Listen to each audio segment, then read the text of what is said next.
नमस्कार, कैसे हैं आप लोग। आज मैं आपको एक किसान की समर्पण की कथा सुनाऊंगी। तो चलिए शुरू करते हैं आज की कहानी। एक बार किसी गांव में महात्मा बुद्ध का आगमन हुआ। सब इस होड़ में लग गए कि क्या भेंट करें। इधर गांव में एक गरीब मोची था। उसने देखा कि मेरे घर के बाहर के तालाब में बेमौसम एक कमल खिला है।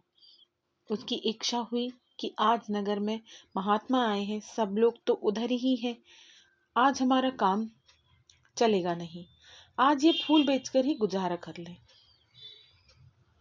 वह तालाब के अंदर कीचड़ में घुस गया, कमल के फूल को लेकर आया, केले के पत्ते का दोना बनाया और उसके अंदर कमल का फूल रख दिया। पानी की कुछ बूंदें कमल पर पड़ी हुई हैं और वह बहुत सुंदर दिखाई दे रहा है। इतनी देर में एक सेठ आया और आते ही कहा, क्यों, फूल बेचने की इच्छा है? आज हम आपको इसके 2 चांदी के रुपए दे सकते हैं। अब उसने सोचा कि एक तो आने का फूल इसके 2 रुपए दिए जा रहे हैं। वह आश्चर्य में पड़ गया। इतनी देर में नगर सेठ आया।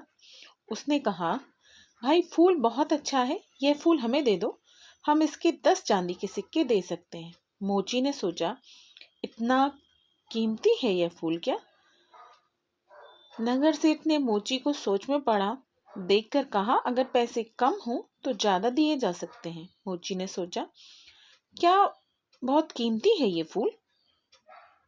नगर सेठ ने कहा, मेरी इच्छा है कि मैं महात्मा के चरणों में यह फूल रखूं, इसीलिए इसकी कीमत लगाने लगा हूं। इतनी देर में उस राज्य का मंत्री अपने वाहन पर बैठा हुआ आ गया और कहता है, क्या बात है, कैसी भीड़ लगी हुई है?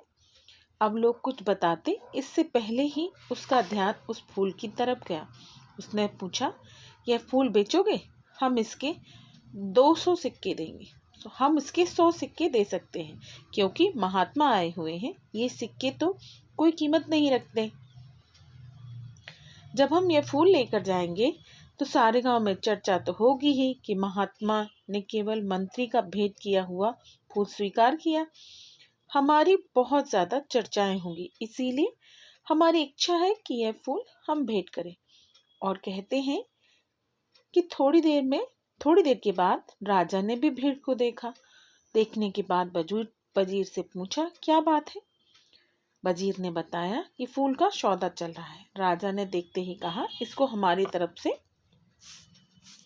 1000 चांदी के सिक्के भेंट करना, यह फूल हम लेना चाहते हैं।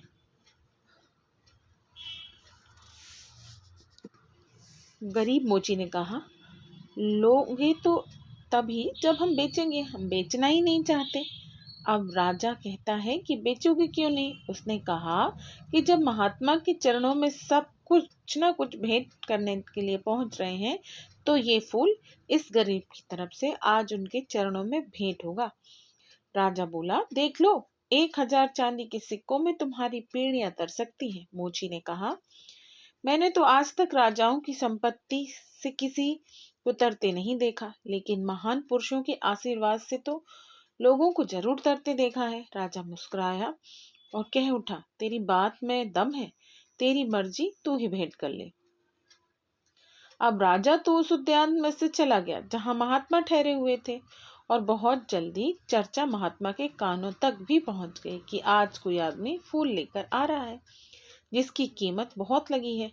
वह गरीब आदमी है, इसीलिए फूल बेचने निकला था कि उसका गुजारा होता। जैसे ही वह गरीब मोची फूल लेकर पहुंचा तो शिष्यों ने महात्मा से कहा, वह व्यक्ति आ गया है। लोग एकदम सामने से हट गए। महात्मा ने उसकी तरफ देखा।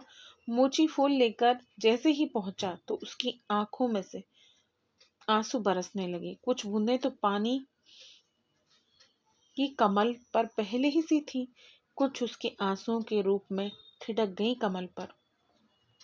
रोते हुए इसने कहा, सबने बहुत बहुत कीमती चीजें आपके चरणों में भेंट की होंगी, लेकिन इस गरीब के पास यह फूल है और उसकी जन्म जन्मांतरों के पाप जो मैंने किए हैं, उनके आंसू आंखों में भरे पड़े हैं।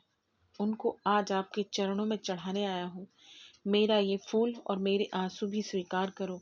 महात्मा के चरणों में फूल रख दिया। गरीब मोची घुटनों की पल बैठ गया। महात्मा बुद्ध ने अपने शिष्य आनंद को बुलाया और कहा, देख रहे हो आनंद, हजारों साल में किसी राजा ने नहीं कमाया, इस गरीब इंसान ने आज एक पल में ही कमा लिया। इसका समर्पण श्रेष्ठ हो गया, इसने अपने मन का भाव दे दिया। ऐसे ही संतों को, ऐसे ही आदमियों को भगवान के दर्शन होते हैं। बोलो जय श्री राधे।